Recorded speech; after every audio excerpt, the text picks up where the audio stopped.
Okay, so we are recording as of now. So welcome to the lecture on the Dark Knight and Communitarianism. It is analysis of Christopher Nolan's trilogy and philosophy. I believe that these three movies, when they were put together in such a way that they really were dealing with a crisis in democracy that we face right now. A lot of these criticisms started in the 90s, and they really are a response to the way in which we looked at the conception of rights. Many authors pointed out, and we point out that the United States people want things and they don't want to pay for things. We demand rights, but we shirk responsibilities that would guarantee those rights. For every right that you have, there's a corresponding responsibility that goes with it. If you want health care, you will have to pay enough taxes in order to pay for that health care. If you want public education, we will have to pay enough in order to do that. Do we want to spend as much in the military as we actually do? Are there trade-offs between what we spend in one area and what we spend on another? And do we talk about these things as a society? Do we come together? Do we fight for those things? I think that many would say we don't, that there is a certain level to which we expect others to fight our battles for us. And ironically, I think that that is part of the theme of the Dark Knight trilogies, of the Christopher Nolan Batman trilogy, The Dark Knight and Communitarianism. This is an analysis of Christopher Nolan's trilogy and philosophy. For slide 2.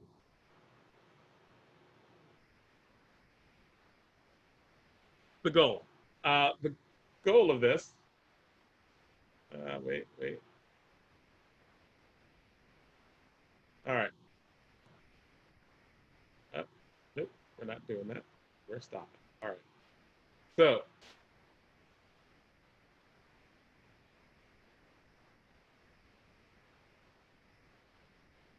all right. 2, the goal. All right, so the goals. The goal of this is to gain a better understanding of the struggles between Kant, Mill, Nietzsche through an analysis of Christopher Nolan's Dark Knight trilogy. Christopher Nolan and his Dark Knight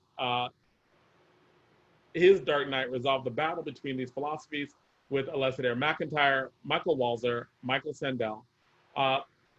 Batman has no superpowers. He has money, he has an incredible will, and this makes him the ultimate democratic hero. And it also makes him the potential to be a villain. He uses his privilege to organize and then to protect society in the best way that he knows how. When you look at these debates, they really are communitarian debates, tend to be critiques of the deontology versus utilitarian debates that we have. Immanuel Kant wrote Groundwork for the Metaphysics of Morals in 1785. John Stuart Mill wrote Utilitarianism in 1681. Jeremy Bentham wrote an article, a fragment on government, which posited many utilitarian philosophies in 1776. He wrote an article on utilitarianism in 1829. To some extent, or to a great extent, the debate between deontology and utilitarianism started with a debate between Bentham, who published first that in 1776, and A Groundwork for the Metaphysics of Morals in 1785. Now, these were concepts that other people had brought in some way to the fore beforehand. However, these two authors kind of embodied that. And the idea of deontology that I want you to, because we can't really go, we don't have the time to fully invest in all of these. So I am going to really encapsulate many of these philosophies, which is clearly a flaw in this. But I think that we can encapsulate it enough to have an understanding of what that conflict is. This kind of goes back to the trolley car situation that many of you debated. In the first day of debate class, I introduced students to the trolley car question, because it is, well, how do you make the right decisions? And there's a train hurtling on a track toward 5 workers. You have the ability to pull a lever and divert the train to a track that has 1 person on it. Do you pull the lever, divert the track, and kill 1 person? Or do you allow the train to keep going and kill the 5? These debates play out often in ways that look like the deontology utility debates. Well, greatest good for the greatest number, which is utilitarianism. The greatest good for the greatest number is what we should do. We should maximize pleasure, as Bentham talks about. We should make decisions by whichever best maximizes pleasure and reduces pain. And often people choose to divert the train and hurtle it toward the 1 person as opposed and spare the 5. When the other people in that who would choose not to say that murder is murder, and if you pull the lever, it is a conscious act of murder. If you do not pull the lever, it's not actively murdering anyone. It is not making a choice. It is inaction, and that is not the same as making an active choice to kill. These debates start there, right? And you go back and forth. Well, what is the right thing to do? We don't resolve these debates. Kant has a particular formulas for deciding what morality is. You never violate the rationality of another individual as the basis of it. Individuality or rationality is a right given to us by God. It is a gift given to us by God, and we should never do anything to tamper on that gift that is given to us by God, and that is the gift of rationality.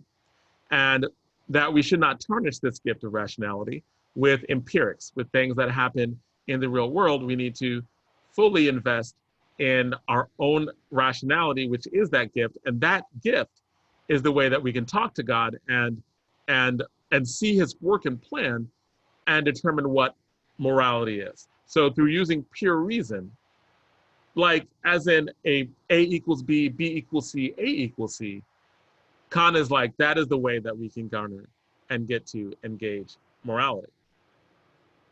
And when you look at the absolutes that are developed, right? Like with Kant, you should never lie. Why? Because lying ultimately undermines its own purpose. If you lie, the purpose of language is to be able to communicate, and lying undermines the very basis of language, rendering it illogical, rendering it irrational.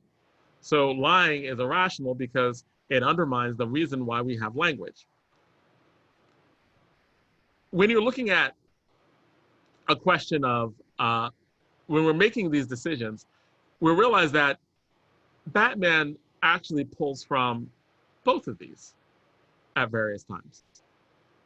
And we also realize that there's another tradition that starts, like you have Kant, which is deontology, which means that there are certain things that you should never do. There are certain truths that we can get through rationality, and those things should never be violated. So you should always tell the truth. You should never lie. You should never do anything that violates the rationality of an individual. That would include, you should never murder an individual, right? Because again, it's about respecting the rationality of the individual. Ironically, when it comes to the state, he does believe that the death penalty is okay as long as you let everyone know what the consequences will be beforehand. Because if you let everyone know what the consequences of a crime are beforehand, and people do that crime, then you are respecting their rationality by killing them. You're like, hey, if you do this, I'm going to kill you. You do it, well, the state has to kill you now, right? Because if not, they would be disrespecting your rationality. When you made that decision to do whatever you were doing that would cause the death penalty, you made the decision to forfeit your own life as well, because that was logically what was told to you. You were told this would happen. So as long as the state is very upfront with you about the reasons and the causes for why they would do what they do, then if you choose to violate those rules, then the state will be respecting your rationality by killing you. But so the whole point of deontology is there are certain things that are inviolable. There are certain things that you should not do. There are side constraints on your actions, and those side constraints should never be violated.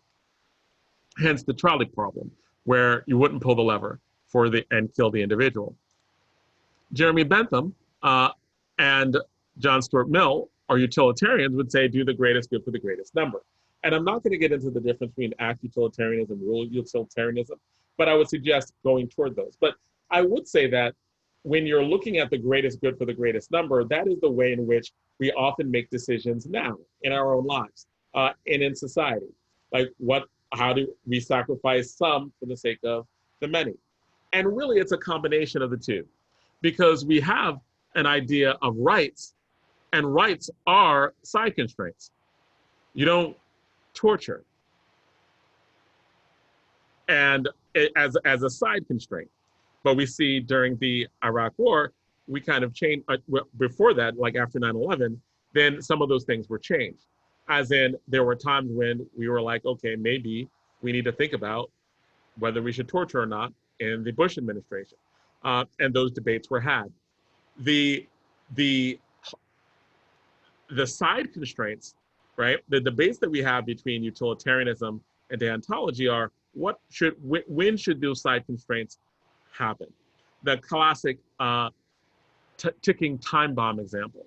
There was a popular show back in the 90s and early 2000s called 24, where it was always the secret agent up against the clock. And if he didn't find out this information in tick, tick, tick, 20 seconds, then, or 5 minutes, or 1 hour, then a nuclear bomb would explode, or thousands of people would die from a sarin gas attack. So do you violate the person's rights and torture them, or do you try to go through the normal methods and possibly risk the lives of millions, right? Or the lives of many. And again, these are these typical deontology versus utilitarianism debates that we think we can put together a formula, the greatest good for the greatest number. The complex, the categorical imperative under Kant. We can apply these formulas, and from these formulas, we can draw these conclusions. Now, clearly in these debates that we have of deontology versus utilitarianism, we never really draw that final conclusion. These are debates that we have back and forth that change all the time. They are formulas, but they aren't given conclusions. And that makes them susceptible to, well, we're going to talk also about contractarians, because again, contractarians they look at how do we make decisions for society as a whole. So you have moral philosophers and you have deon versus util, how do we make decisions? We also have contractarians who are part of a philosophy of, well, what should society do? What are the limits or side constraints of society? What is the purpose of the state? Thomas Hobbes was like, purpose of the state is to make sure we exist, because life without the state would be nasty, brutish, and short. John Locke said that the purpose of the state is to protect life, liberty, and property. And Thomas Jefferson got his idea of that from Locke. And you have Jean-Jacques Rousseau, who basically said the state needs to exist to enforce the general will. But as we look at the contractarian philosophers that you will have studied, and again, these are just very brief understanding of what I would call liberalism. Liberalism with a small l is really the Western philosophy that believes in rights. So whether you're a Republican or you're a Democrat, you're still a liberal, in the sense, a philosophical liberal, and that you believe that there should be rights. So when we're looking at this deontology versus utilitarianism, Kant and Bentham, Mill, we look at the contractarian philosophers that try to look at, okay, what should be the purpose of the state. We realize that there are similar limitations to this. And the limitations might make us skeptical. And that's where Nietzsche comes in.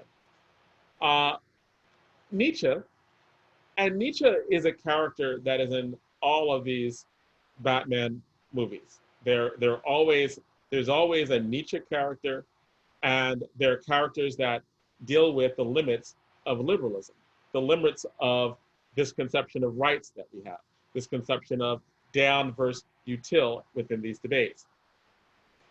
Nietzsche kind of makes fun of all these concepts. Even the way he writes, it's like he's joking.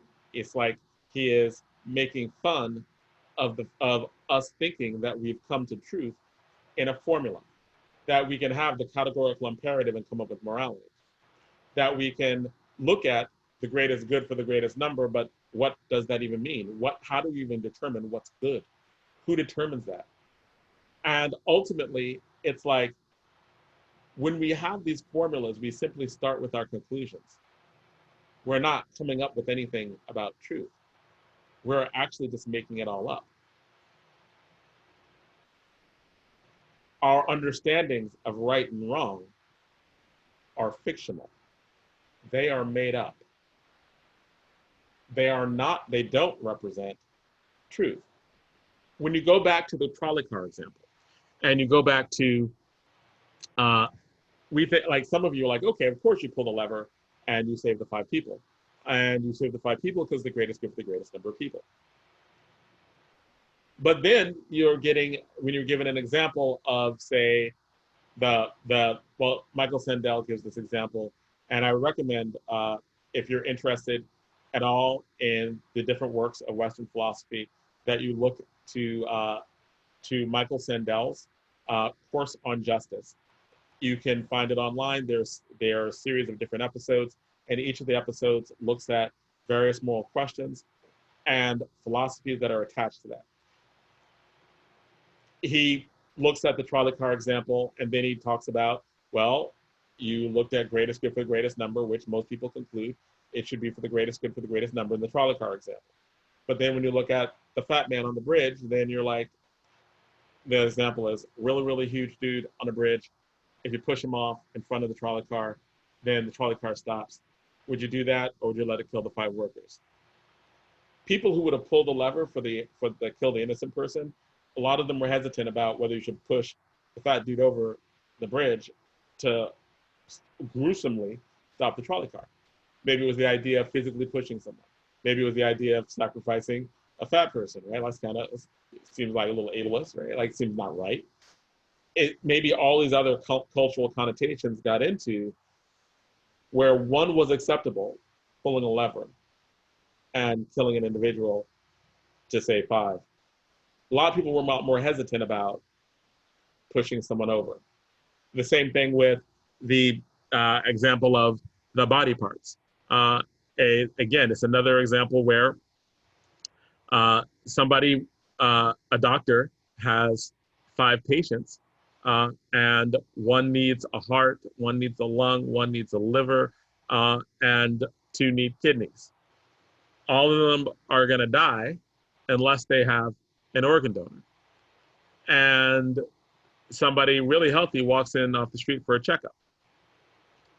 Now, that one usually gets people to groan, and they're like, oh, wow, that's kind of bad. We don't really want to like kill the healthy person and distribute their organs to the healthy people, right? Like, even if you could do that, even if all the science was great and you could do that, there's a general thinking of the side constraint would step in there. Now, the question would be, does the side constraint step in there because it's just right? Well, if it was right, then why would you pull the lever? People who are skeptical, the Nietzsche's, would say that you are really just looking at your conclusions about that particular situation and drawing what you want to do. It's not morality, it's your will, it's what you want. Nietzsche is really important to Batman. He's important to both the character of Batman and his greatest enemies. When you are looking at, so at the beginning, communitarians look at this problem of modernity. They look at the problem of the limits of Deon versus util, the limits of our conception of rights. Like, we have rights, but we don't want to do those things that are necessary to have those rights. How do we even determine who gets those rights? On all these questions are questions also of, like, with Kant was an incredible racist. He believed that Black people weren't even capable of rationality. So when you're looking at a Kantian understanding of the world, it is an understanding of the world that doesn't include most of the people who are in it. If you're looking at what the greatest good for the greatest number is, the question is, well, what is this good? Who determines this good? Are we simply, are we, whose perspective of good are we looking at? When you're looking at the contractarian philosophers, the John Locke, for example, said that all people are created equal and all men are created equal and endowed with certain inalienable rights, like life, liberty, and property. Jefferson got part of his philosophy from John Locke. But we also realize that John Locke not only owned slaves, but he justified the slave trade. And in the two treatises of government, in the second treatise, he has a chapter that's on slavery. And when you're reading when I started to read the chapter for the first time, I was like, wow, John Locke's going to talk against slavery, clearly, because he says all men are created equal. And he also says very explicitly that slavery is a state so vile that no Englishman should be subject to it. However, that chapter on slavery is a justification of the transatlantic slave trade, because he didn't believe that a certain group of people were actually people. So you have the critiques of the metaphysics of the moral philosophers on its own merit, right? Like, you're really concluding your own position. You really can't. You are positing these moral philosophies in ways that are not conclusive. They are inherently limiting. When Kant says you can't use any empirics, that leads you to conclusions that the most talked about conclusion was, if a Nazi knocked at your door and you were hiding Jews in the attic, according to Kant, you'd have to tell them, hey, I'm hiding Jews. And you would not take responsibility for what happened. There are all these limits to deontology and utility, which means that we understand that these are not formulaic, that the concept of metaphysics is limited. That Nietzsche takes all of this apart in his writing, and he exposes it.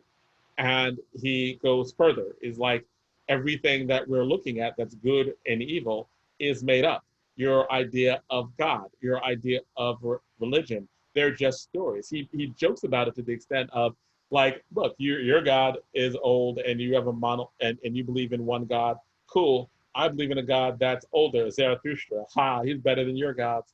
And yeah, so what? You think I just made him up? Probably did. But so what? So that's part of our understanding of Nietzsche. But Nietzsche is also about a way in which to understand people and understand what motivates people and control people. And this is where Batman gets a lot of his whole idea of even dressing like a bat. His idea of being able to escape, his idea of what he does. We're going to talk about this when we get to Batman Begins, because we'll see that there's a lot that's within Nietzsche that's there. When Alessador MacIntyre wrote After Virtue, it's really about starting with the problem of modernity. He's like, we realize that deontology is wrong, utility is wrong. Like, these things aren't, we cannot decide these things as ultimate moral principles. They're not. The most exciting part is when he starts to deal with Nietzsche. And he's like Nietzsche when he is dealing with these principles, and he's saying they make it up. Nietzsche's right. He says Nietzsche's right, but ultimately irrelevant. Nietzsche's right in that we, in the beginning of After Virtue, he talks about we don't have an idea of, let me just make sure people aren't trying to come in. In the beginning of After Virtue, he starts with the abortion debate. And he's like, people just really just talk at each other. They're not really engaged in actual conversations because they have all these different philosophies that they go by, and they don't realize that they're contradictory philosophies. So they don't have any coherent way to have these conversations. So they'll be sometimes down, sometimes util, sometimes skeptical, like Nietzsche, right? Like, there are all these things that we're a product of in our conversations that we have, but we don't, and we have these questions, and we have these in conversations about morality, but we don't realize that we're talking about different traditions and different things, and ultimately talking past one another. MacIntyre suggests something that I think that Batman is working through. And when we get into Batman Begins in the state that that MacIntyre talks about. And we're going to go to that in just a second, but I want to talk about briefly Michael Walzer and Michael Sandel's Democracy's Discontent. Michael Walzer, and again, these are a lot of different works, and I'm really just summarizing part of what they're doing. But ultimately, what I get from Michael Walzer is that our morality is a product of who we are. It is a product of our culture, our traditions, our interaction, our social movements, the wars that we have fought. Morality does not exist in a vacuum. The problem with the formulas, whether it be like the Rawlsian veil of ignorance, or or Kant's categorical imperative, or even something as blanket as the greatest good for the greatest number, is that these are acontextual. And you really can't decide the right thing to do outside of the context of who we are and what we want. And this seems like a moral relativist position, but it's really not. It's one about the need to engage in debates and discussions and come to conclusions that may change over time. But the real need to come to conclusions about who we are right now. It is about recognizing what democracy should be.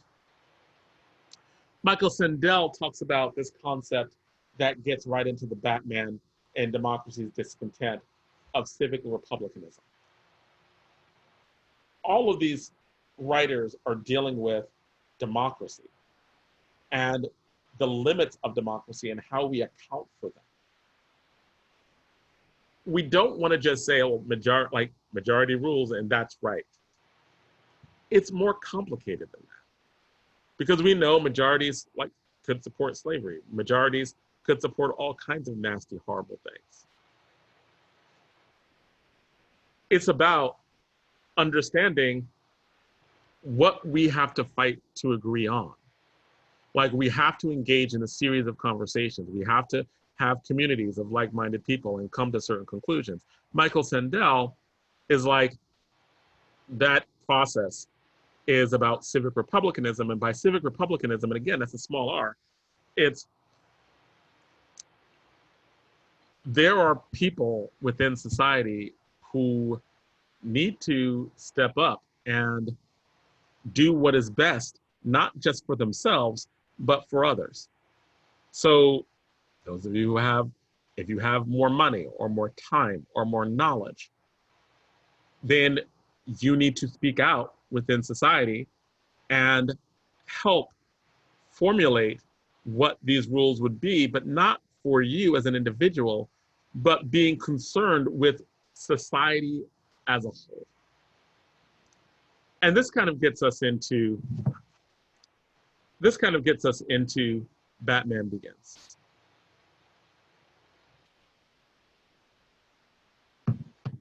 And Batman Begins, at the very beginning, there is a state that's bleak. There is organized crime. There are corrupt politicians. And there are few good citizens. The point of liberalism is that people should have individual rights, that you should have you should have the right to property and the acquisition of property. Taken to its logical extent, then you gain a situation where the more property that I have, the more that I have control, potentially over other parts of society. The more that I can help influence laws that would be part of, that would govern me. At the very beginning of Batman Begins, organized crime really rules society. They rule through bribes. Cops are corrupt. The district attorneys are corrupt. It is ruled by faction.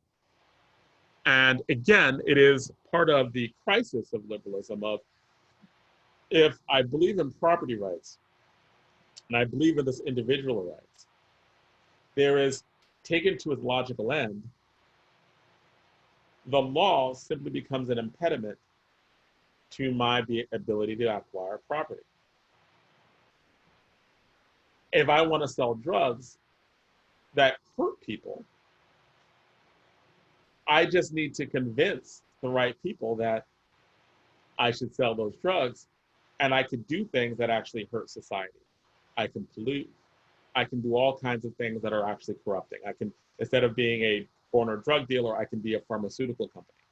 And instead of cocaine to create crack, I can sell methamphetamines, or the ingredients for crystal meth, or the more common painkillers that were being prescribed, so that people would become, knowing that people would become addicted to them. So it is a limit of Batman Begins where there's a real thin line, if any, between organized crime and the politicians. But Batman appeals to a civic Republican tradition. His father, and this is in the movie, right? Batman's father, in a generation earlier, got together all the rich people of Gotham City, and they created a subway. And the subway revitalized the city. And this is talked about pretty extensively in the movie, that the subway saved the city, and he got people together in order to do that. That is part of what Sandel would talk about in terms of civic republicanism, as in, we take responsibility for society based on what we can do to speak out, to organize.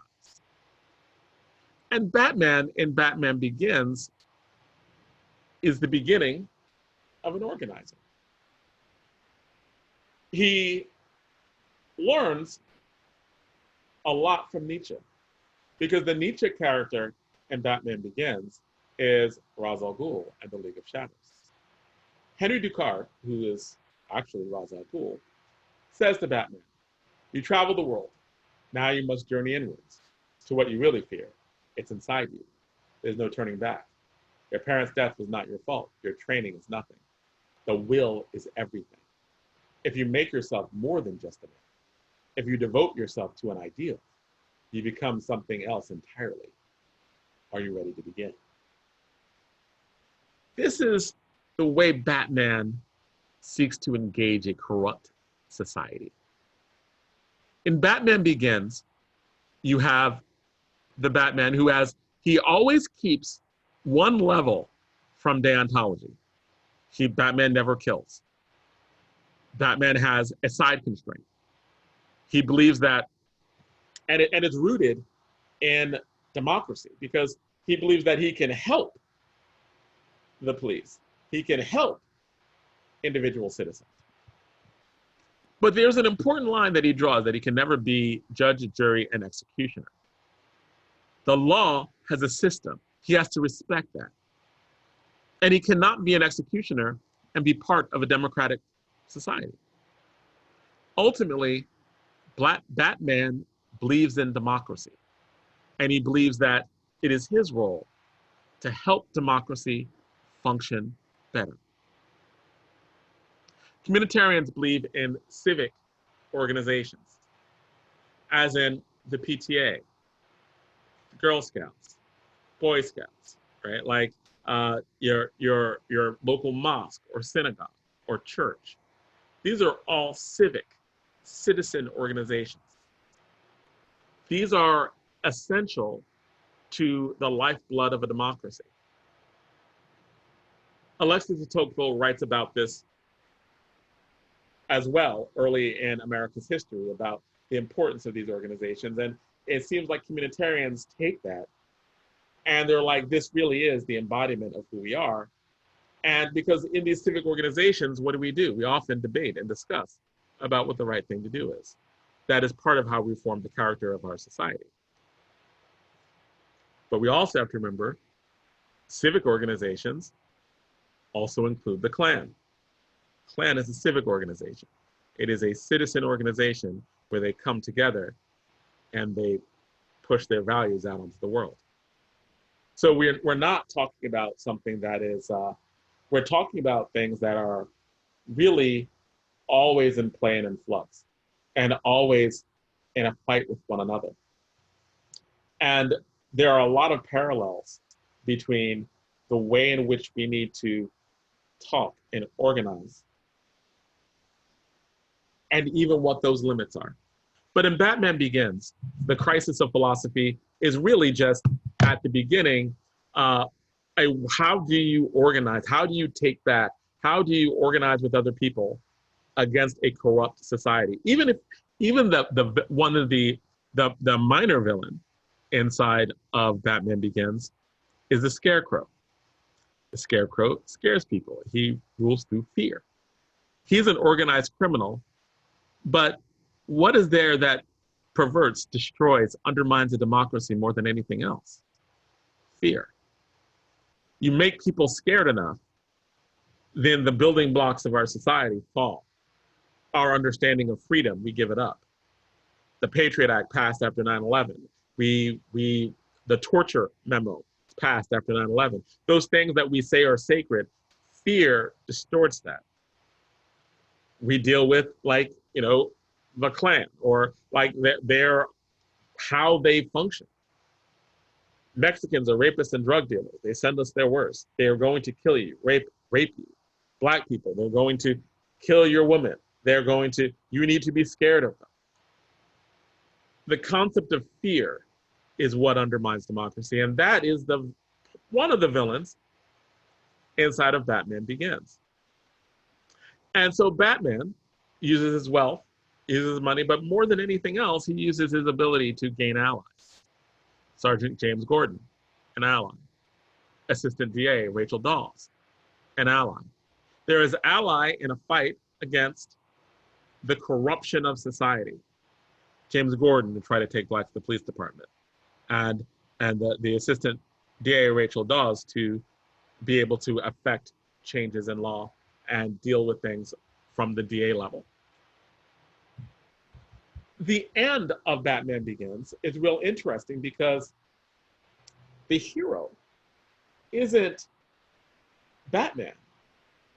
At the end of Batman Begins, the person who saves Gotham from the bomb is Sergeant James Gordon, future Commissioner Gordon. Ordinary citizen, not a superhero, a man doing his job and stopping the bomb. But I think this comes to the point of Christopher Nolan's work, right? Because he's saying that the heroes in our society aren't really the ones with the capes. They are actually the individual people who have to stop those bombs that are within society. We also notice that the way Batman operates makes him a hero, but also potentially always a villain. The League of Shadows, they want to blow things up. They're like, society is so corrupt, it is beyond saving. And since society is so corrupt, it is beyond saving, the only thing that we can do is blow up the society. That, when you look at Batman, Batman disagrees with the blowing up of society. He's not there. He's not full Nietzsche, but he uses Nietzsche to be able to move people, to be able to scare criminals, to be able to fight organized crime. He uses a mask and tricks to disappear, not disappear. He plays with reality because he is only a human being. He plays with reality to get an edge or an advantage and be able to do what he believes is best for society as a whole. Now, at the end of Batman Begins, we seem to have a team that's together, the basis for some level of reform. And I say reform as opposed to revolution because really, the League of Shadows, they're in a way a type of revolution. They're a way of saying everything must go. We must destroy everything. We must blow it up and start anew because society is so incredibly corrupt. At the end of this first Batman movie, we have a way forward, but we don't have a conclusion. We have Batman, we have his few allies, and they're together in the beginning of this movie. This moves us to The Dark Knight. But before we go to The Dark Knight, I just want to, there's a song that was written by Bob Dylan and covered amazingly by Jimi Hendrix called All Along the Watchtower. I'm sure you've heard it, but even if you don't recognize it, it's in so many different movies, etc. The whole point of All Along the Watchtower, it's the lyrics. There must be some kind of way out of here, said the Joker to the thief. There's too much confusion, I can't get no relief. Businessman, they drink my wine. Plowman, dig my earth. None will level on the line. Nobody offered his word, hey. No reason to get excited, the thief, he kindly spoke. There are many here among us who feel life is but a joke. But you and I, we've been through that, and this is not our fate. So let us not talk falsely now. The hour is getting late. All along the watchtower, princes kept their view, while the women came and went, barefoot servants too. Outside, in the cold distance, a wild cat did growl. Two riders were approaching, and the wind began to howl. Businessman, there, drink my wine. Come and take my herb. The watchtower, the guard, guarding against enemies, guarding against armies. This song talks about the two archetypical characters in society that are most likely to undermine it, destroy it, can rip it apart. The Joker and the thief. The Joker clearly is a symbol within society of a truth teller. The person who can tell the truth, but tell it in such a way that you understand the things that you take for granted. Comedians within society do this all the time. The Joker considers himself a truth teller, even if he lies in order to happen. He believes that society is so corrupt, so horrible, but people just need to see it, because that's how he functions. Jokers they're able to see what society really is like and then choose to show it back to us or not. The Watchtower doesn't necessarily protect them. They're going to walk into the city and potentially undermine, destroy it. The thief as well. The thief doesn't recognize private property.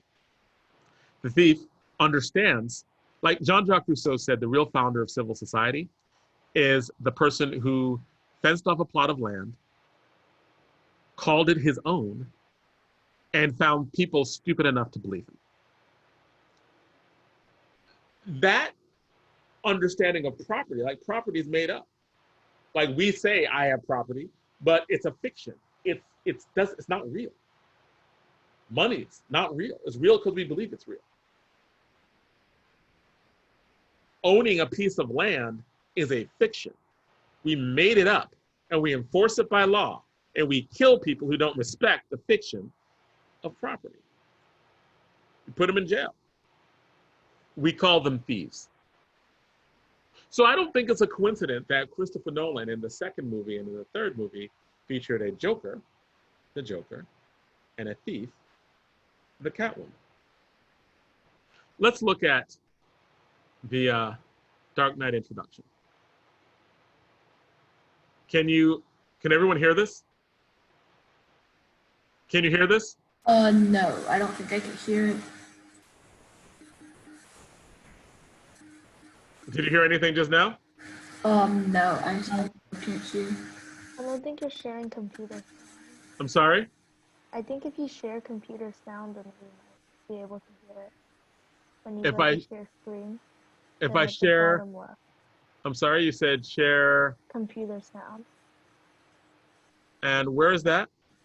So if you Share. stop Yes, your share, I see it. yeah. Thank you. Okay. Oh, you're awesome. I appreciate you. All right.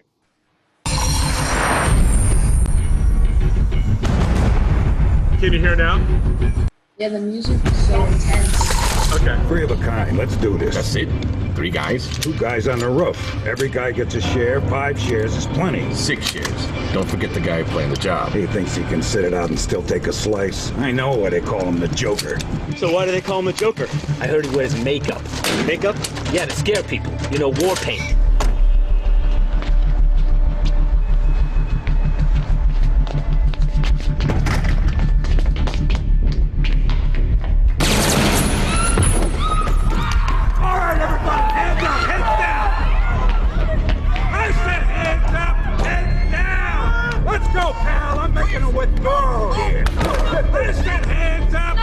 Here comes the silent alarm, and there it goes.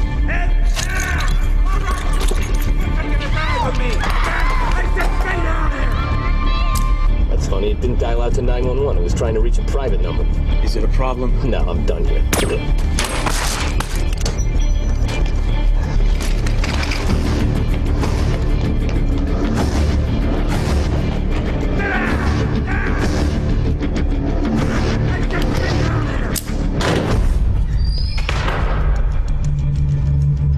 Obviously, we don't want you doing anything with your hands other than holding on for dear life.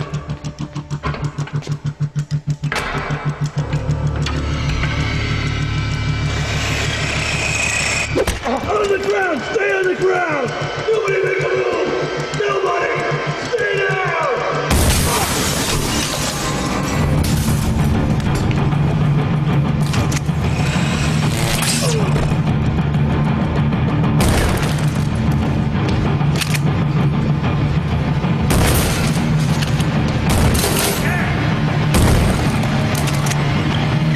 You have any idea who you're stealing from?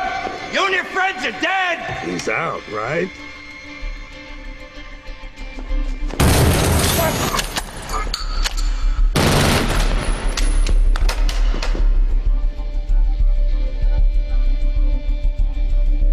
did you learn to count? They wired this thing up with like 5,000 volts. What kind of bank does that? A mob bank. I guess the Joker's as crazy as they say. Where's the alarm guy? Boss told me when the guy was done, I should take him out. One less share, right? Funny, you told me something similar. No, no!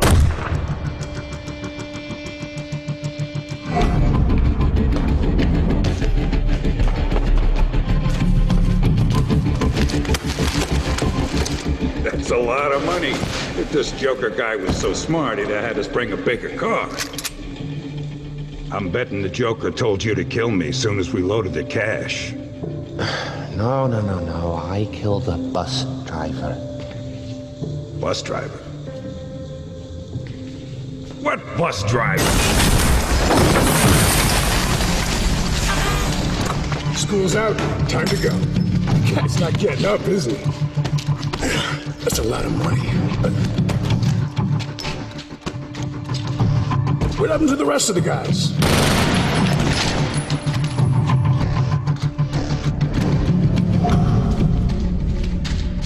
Think you're smart, huh? The guy that hired yous. He'll just do the same to you. Oh, criminals in this town used to believe in things. Honor. Respect. Now, notice, right? I'm going to start to unpack some of this scene. First, they're robbing a bank, but you can't tell the difference between the mob. Can you hear me? Yeah. Yes. Okay. You can't tell the difference between a mob bank and an actual bank. It is the same thing. The line between business and organized crime is not even a line. What does the mob banker say? Criminals used to believe in something. Honor, respect. It sounds kind of like an idea of a fictional morality. It sounds like mobsters used to believe in something, honor, respect. Clearly you made it up. You're mobsters. You kill people. You have a code, but that code ultimately is self-serving.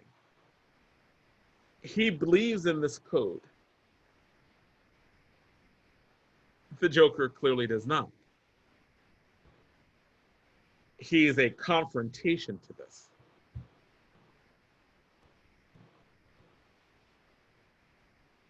Look at you. What do you believe in, huh? What do you believe in? I believe whatever doesn't kill you simply makes you stranger.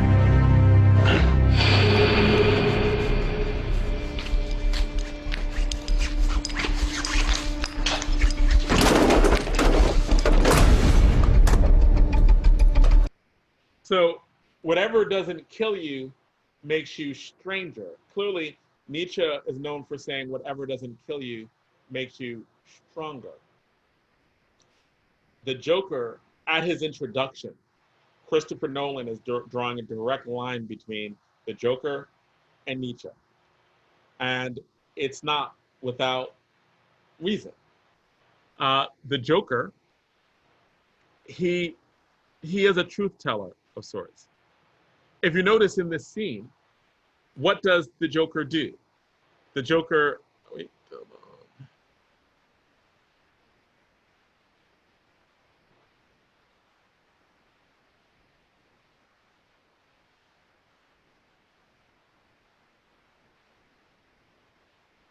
What does the Joker do? We know the Joker, he believes in, like in that scene, he believes in using, like the Joker's superpower is that he knows human nature. And he uses people's greed and fear against them.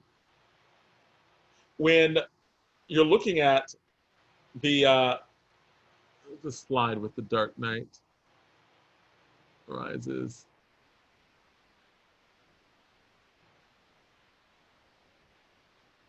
Okay, but so when you have a situation with the Joker where his superpower is really about understanding that people can be tricked. He understands that people can be lied to and that they're greedy at their base and they're selfish at their base. So he's like, when I'm dealing with this concept of citizens who are selfish and greedy, all I've got to do is have a few bombs, blow things up, and society falls apart and crumbles. There's a scene where they're trying to figure out who the Joker is and what is he and why is he doing what he's doing. And the Alfred character says that there was a person in Vietnam who they just burn things up, and they had to chase him and find him, and they realized that the reason why he was burning up villages and burning things is simply because he liked to see things burn. That is again, it is not Joker's not motivated by money. He takes the mob's money and he burns it up in front of them because he knows money is meaningless. What he really wants to do is show the Batman that he is wrong. Batman believes in society. He believes democracy can work, which is why he didn't want to blow up the city in the first movie. He is like, yes, I learned from the League of Shadows, but he believes in humanity. He believes that we can work it out. The Dark Knight, the Joker exposes the selfishness of citizens. The climax of the movie, the fight between good and evil, really takes place aboard a boat, where there are two boats. One is filled with prisoners. One is filled with the good people of Gotham. The Joker captures both boats, and he's like, "I got bombs on both boats. The first person who presses the button is not going to be the person who doesn't blow up, but you'll blow up the boat across from you. You'll blow up, but that one boat is a boat full of prisoners. One boat is a boat full of like the good people of Gotham. The prisoners, like, finally one of them is like, nah, we're not doing this. He takes the detonator and he throws it aboard. He's like, we should not play this game. The good people of Gotham, at first, they are going to ultimately try, they are not going to do it, but then they are going to do it. But ultimately, the individual who took it upon himself to go and push the button, he also couldn't do it. This is during the climactic fight between the Dark Knight, Batman, and the Joker. And ultimately, the Joker is going to press the button anyway to push more fear of people. But the debate between the Joker and the Dark Knight, it seems like in this instance, the Dark Knight won.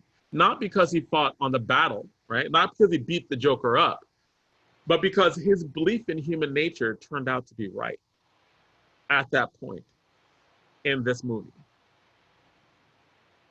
People can come together. Democracy is possible. And that really is what the main thing, the main part of The Dark Knight is. I mean, that ultimately is the climax in that movie. Now, where the movie kind of sets up its third installation, and where the movie reveals the limits of a community of civic republicanism, even right, where it reveals the limit of Batman saying that, and the Commissioner Gordon saying that we can take responsibility for the city, is that the movie ends with a lie.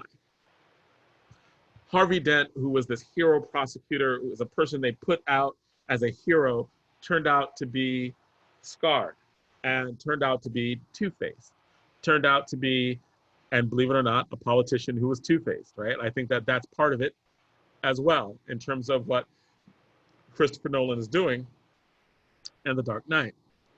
And Batman and Commissioner Gordon think that the people cannot handle the truth. They cannot handle a hero being actually a villain, someone that they looked up to. And they think that that would be catastrophic for democracy. So what do? They do just what the Joker said they would. They lie. So the Joker lost when there were people who were like, no, we won't blow up these ships. But the Joker won at the end because ultimately Batman didn't believe in the people either. When I first started doing these communitarian lectures and the communitarianism and Batman, The Dark Knight Rises didn't come out yet. It was during the second movie. It was actually, I started in the first movie. The second movie was consistent, but I predicted what would happen in the third movie. I predicted that that lie would be the basis of the third movie, and ultimately it would expose the limitations of the civic Republican, of the hero. And the third movie kind of did that. The third movie deals with society after the Dark Knight saved the day, where they had their hero in Harvey Dent, but where people really didn't have to think about the fundamental building blocks of society. And The Dark Knight Rises, we're introduced to the thief. The thief, of course, Catwoman. Catwoman asked the question of Bruce Wayne, why did you think you could have so much in a world where people have so little, and you could get away with that forever? She looks at what's going on within our own democracy, that there is a huge gap between the rich and the poor, highest than it's ever been. We talk often about the 1%. It's influence on politics. It's Citizens United decision, where if you have money, you can pretty much spend as much as you want getting someone elected to office. Many political commentators have commented that our system now has illegal bribery, where you give to politicians funds, you give to various programs, and you have influence. That if you're wealthy or part of wealthy institutions, you can actually determine what laws are made. That there are prison lobbies that push for the expansion of that push for laws that would expand our prison population. Like, these are all things that come as a result of the logical extension of property rights, the logical extension of liberalism within a democracy. And what are some of those things that are those limitations? Now, we saw some of those limitations pushed in The Dark Knight Rises. In The Dark Knight, when Batman is trying to find the Joker in The Dark Knight, there's this whole debate that we always have of privacy versus security. What is the limit of privacy versus security? Well, Batman violates everybody's privacy in all of Gotham City because he hacks their cell phones to try to find out where the Joker is, because the Joker is going to kill people. But the way he does it is very communitarian oriented, because he's like, I'm not positing this as a moral rule. I'm saying that we have a goal in this particular situation, which is to get the Joker. And I understand that this power is not something that we need to have. And so he creates a machine. He puts someone who does not want that power in charge of the machine, the Morgan Freeman character, who he knows that is a technological wizard who works for Wayne Industries, but who's also incredibly ethical. And he will destroy the machine after they find the Joker. It is one of those battles, right? It is a moral battle that's being fought in that way, right? As in, we have the technology to violate people's privacy. Under what circumstances should we do it or not do it? They choose to violate Batman takes it on himself to violate privacy in that way. But that is also the same type of privilege he takes at the end when he says the people don't need to know the truth. He will lie to them to protect them. And in The Dark Knight Rises, when we're introduced to the thief, Catwoman, who doesn't respect private property because she steals,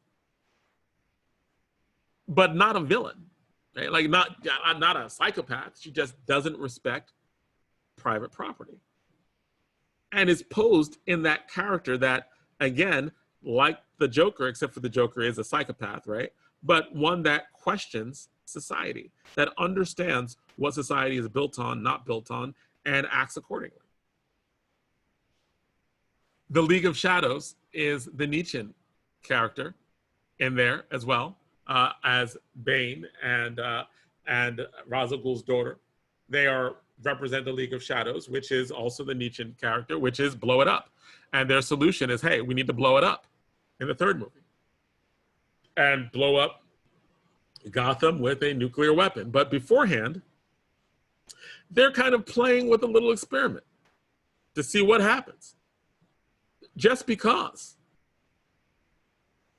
And in this, when the world is turned upside down, after the bridges are closed or blown up, after all the entrance to and outside of Gotham take place, after that happens, you have a situation where everybody is going to have to make a decision.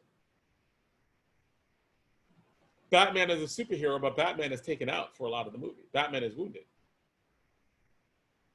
But you have what is clear is a society that's built on lies. Even in the beginning, the CIA is introduced as the character that brings Bane actually back. We ultimately realize that Batman isn't a superhero because of his strength. He doesn't have super strength. His back is actually hurt, damaged in the process. He isn't because of his money. His money is taken away from him. The only thing, he's stripped of everything except for his will. And when he escapes from the prison in this movie, that really is the embodiment of Batman and his will. It is showing you that this is what makes him superhuman. This is what makes Batman a superhero. His will. And that's also very Nietzschean. As in, it is the power of the will that can help not just shape you, but those around you. But with Batman, there are these limits, right? Because what happens in The Dark Knight Rises is not the Dark Knight that rises as much as it is the people that rise. When society is hurt, when society is damaged, everybody has to make a choice. Are you going to be on the side of lawlessness or some form of law? The battle at the end is a battle between like people deciding what type of world they want. And that brings me back to the Klan. The Klan is a civic organization. So are a lot of these white supremacist, white nationalist groups that are gaining popularity in the United States. So are a lot of other organizations that have their own private interests. We are coming together now in harsh politics.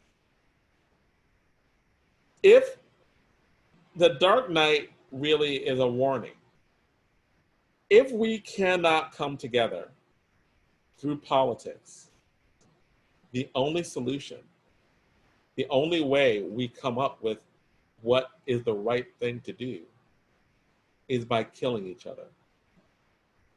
We go to war. War is at the end of The Dark Knight Rises. They are fighting for their vision of what Gotham would be.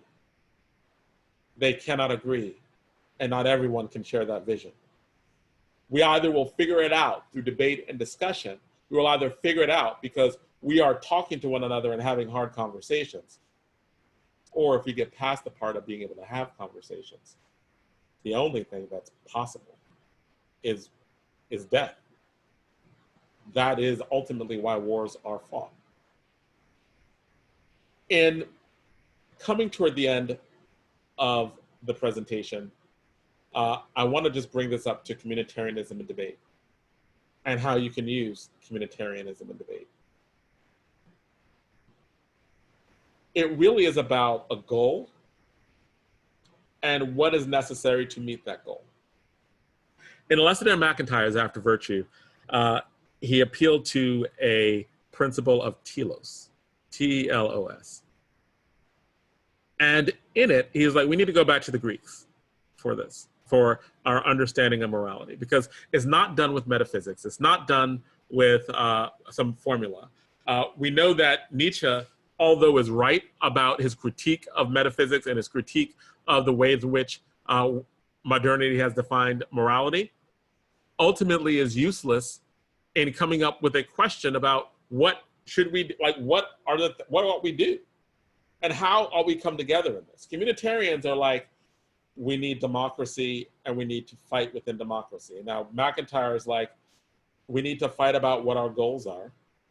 And then once we understand what our goals are, then our morality would be those things that would make us consistent with those goals.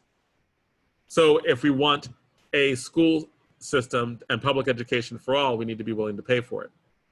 But if we can't, we need to be able to raise taxes for it, or we need to decide between, are we going to spend so much money on the military? Maybe we need to spend a lot less money on the military and more on education if that's what you want. Or do you want the benefits of the things that you have with the stronger military we have? Do we even have these conversations?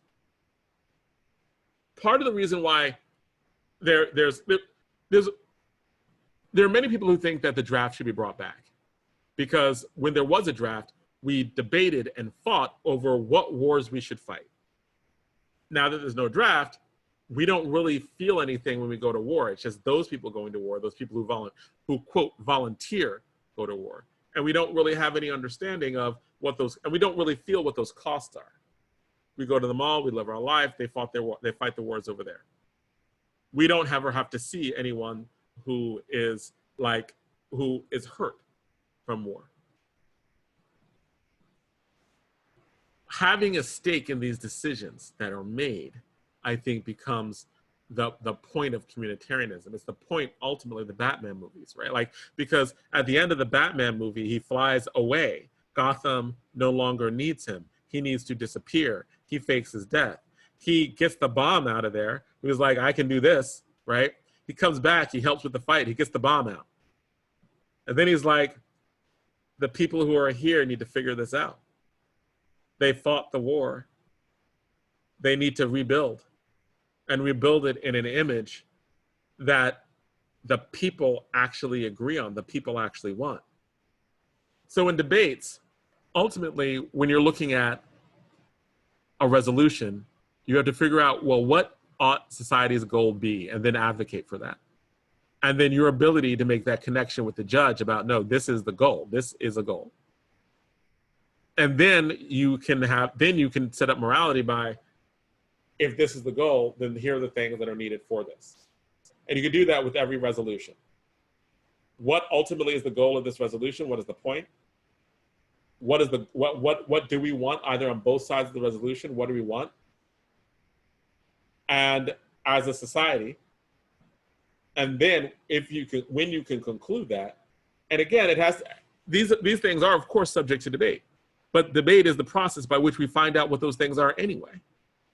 So you're choosing ground that you think is a ground that you, the judge, the other debater can agree on in terms of a goal in this particular thing. And if you can't agree on it, you need to be able to argue with the judge about what that goal ought to be. This ought to be the goal. And here are the things that we have to do in order to make this the goal. And when we're looking at that, it's not a matter of like, oh, it's just because it's right. These things are based on our history.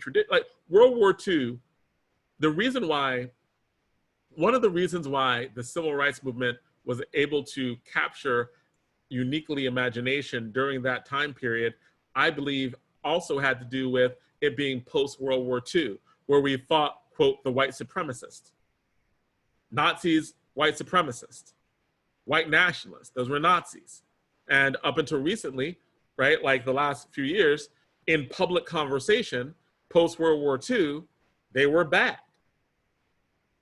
So when we're looking at like the World War II and the civil rights movement, because of the history of where we were, then, and looking at like certain movements that happened and things that happened, like Emmett Till and what that meant. When you're looking at during the civil rights movement, the images of the dogs, right, at sicking people, the images of the fire hoses, those things created culture, and those things helped create public discourse about right and wrong. Now, that doesn't mean that that will last forever, because you could have somebody be like, Mexicans are rapists and drug dealers, they send us their worst, and people like, 50 years have passed. So it's not like those debates don't have to be had over and over and over again. I believe they do. But ultimately, it's about establishing a goal and then what is it that you do to frame, and then understanding the things that are necessary in order to meet that goal, or what you can't do in order to have that goal.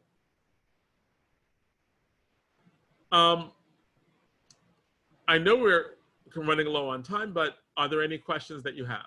By the way, I'm just posting additional communitarians: Amatai Ancioni, Marianne Glendon, Henry Tam, Robert Putnam. Robert Putnam's book, Bowling Alone, was about bowling leagues and how bowling leagues don't happen anymore, and how bowling leagues were a way that people got together and talked about values. They talked about, they had conversations with each other, and those conversations help build communities, and those communities are what roots us in our morality. And it's a matter of goal and the things that are necessary for those goals. When looking at Alston and McIntyre's After Virtue, his conclusion was we need to form our morality based on our society, but we need to also probably have smaller groups in that, like like within cities. Like, for example, if you live in a Bible Belt, then there might be certain things that you would think of as rights that you wouldn't think in another community that had a different sense of history and understanding.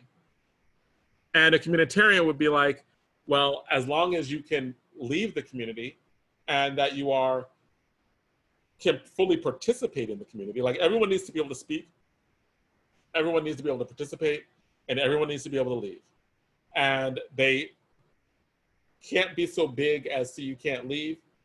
And they probably, should be smaller. But that ultimately is the way in which morality and our understanding of it should be derived, because there's a history and culture, and all those things are how we derive what truth is.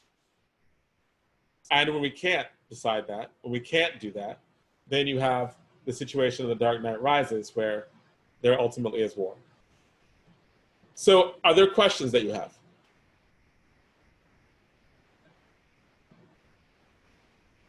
Can you hear me?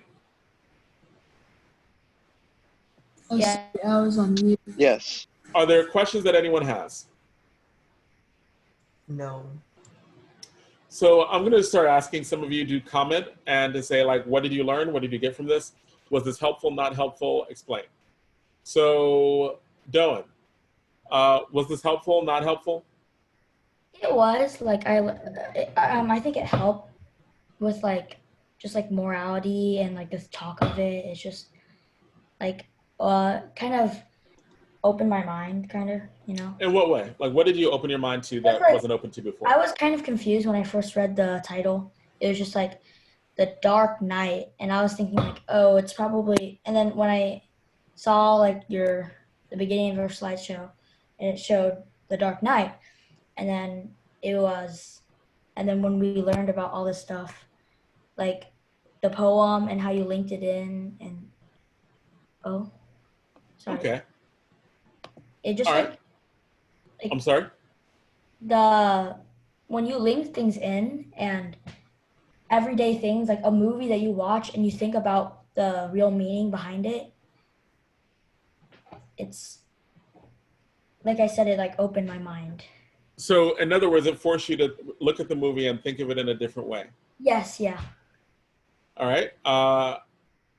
Harris, can you tell me what you thought about the movie? The movie? No, about the presentation, my bad. It was really good. All right, so the presentation, at first I was also confused on the title. I wasn't really sure if it was Batman or something else. But also, like Dewan, I didn't really think of Batman like that because I always thought he was just like a hero without powers.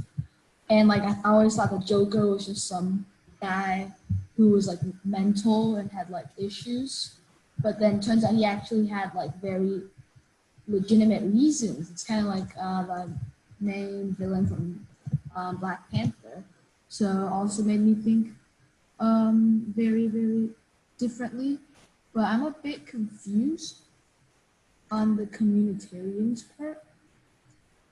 Okay. The way to think about communitarianism is simply a rejection of deontology and utilitarianism and all of the formulas that people have for how to determine morality.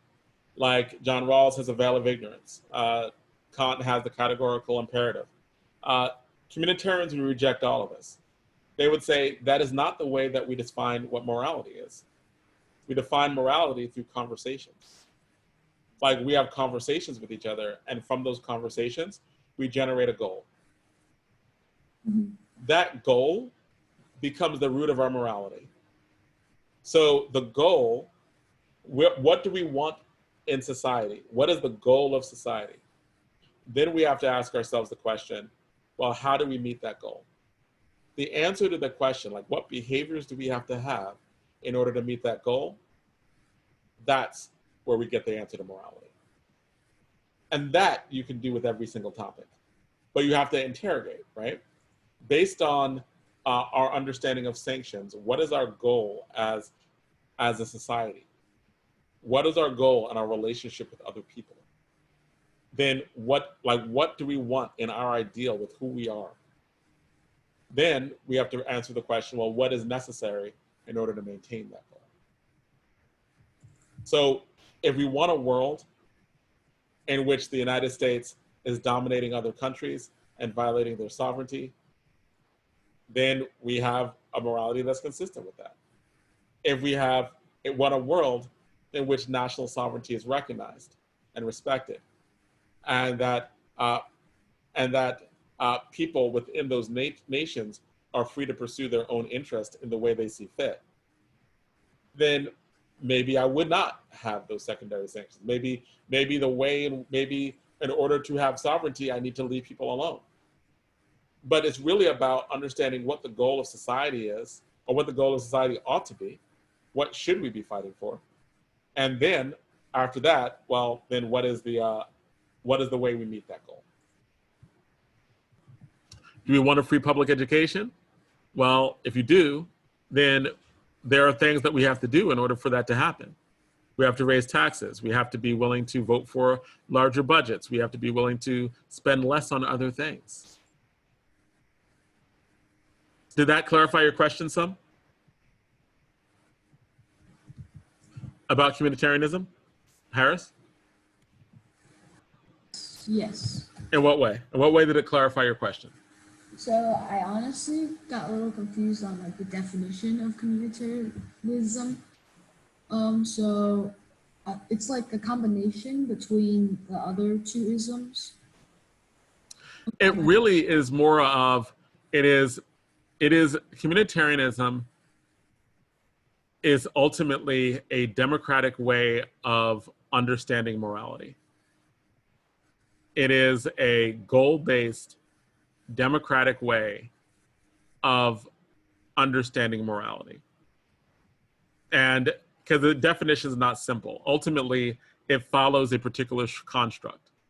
Communitarianism asks us to understand what our goal as a community is, and then what are the things we have to do in order to be consistent with that goal.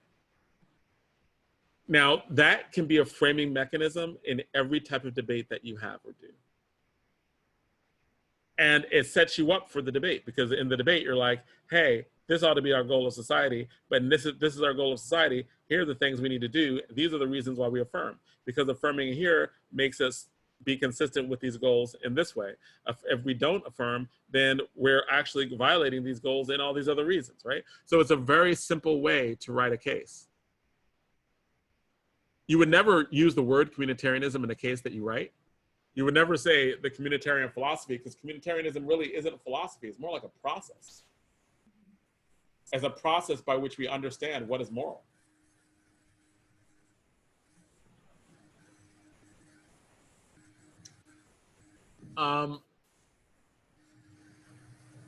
What I want everyone to do right now is write down in the group chat, write down what did you get out of the presentation? Was it helpful, not helpful? And just give me a warranted reason as to why. Did it help you with anything, not help you? Give me a reason why. Write it down right now, and everyone do that. Everyone who's here, write that down. And that'll also be a way that I make sure that of your attendance.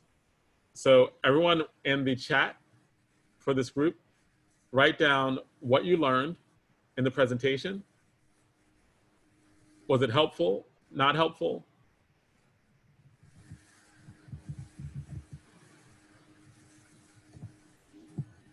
If you have questions, you can write them there as well in the group chat.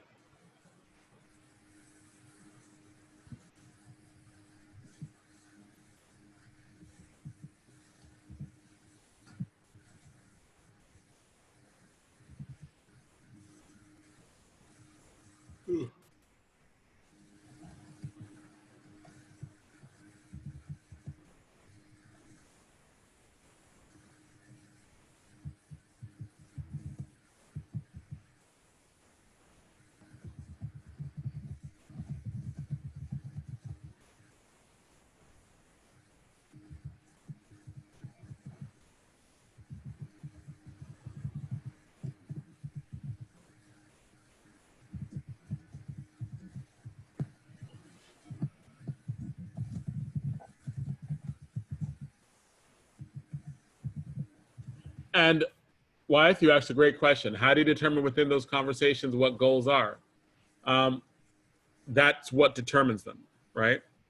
You appeal to history, culture, religion, the values that we have. What is it that we want? Ultimately, with a goal, you have to be like, well, what is it that you want? And why? And be open to what those conclusions are. Mr. Alston? Yes? It's 1:10, and my mom, is it okay if I leave to go eat lunch? Yes, as soon as you write in the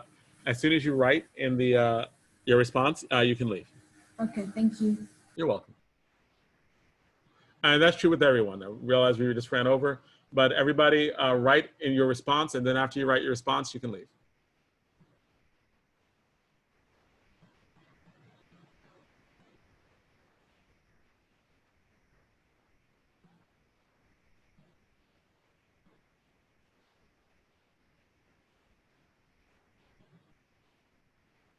Oh, Mr. Alston?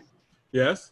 Would John Locke have been a social contractarian? Yes, he believes in the social contract. Okay.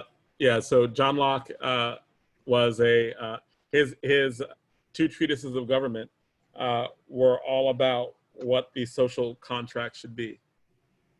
Now, again, the caveat is he only meant white Englishmen, but his work is used more generally.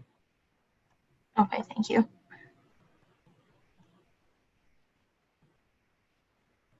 All right, Jessica, Chang, Kevin, just as soon as you finish, you can head out.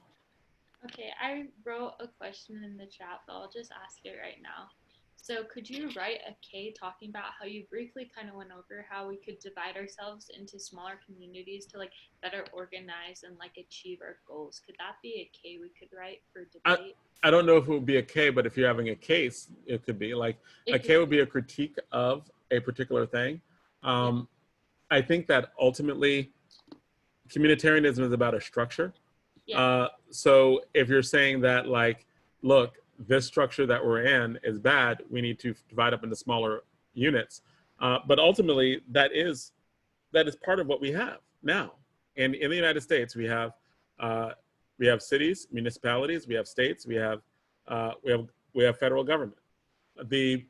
Many conservatives believe that federal government footprint should be very small and our local government should be bigger, as in it should, and most local governments do affect more of your life.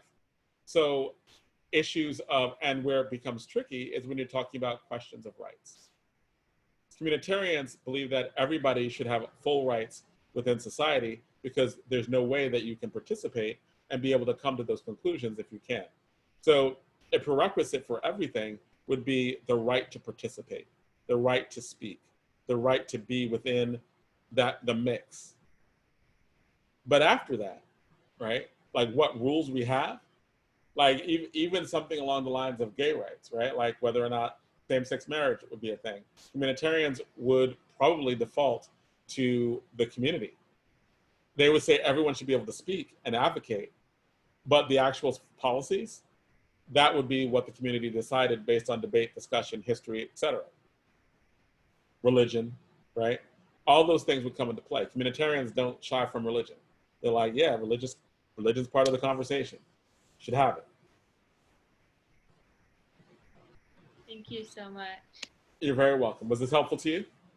Yes, a lot. It helped me more than just like in debate, like to realize like application in real world as well. Okay, cool. Well, I'm glad you enjoyed it. All right, Kevin, are you almost finished?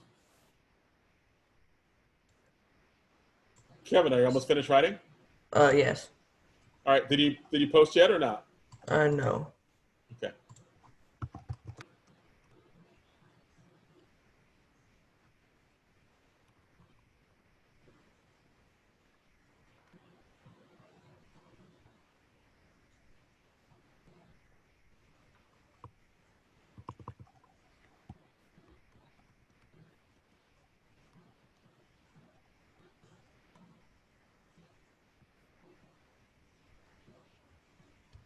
Oh, what's that word?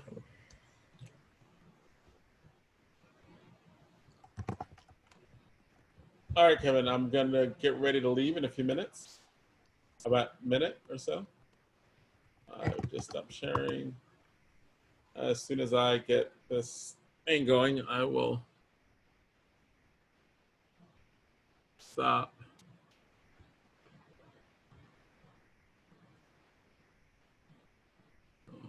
And I will have to stop the recording as well.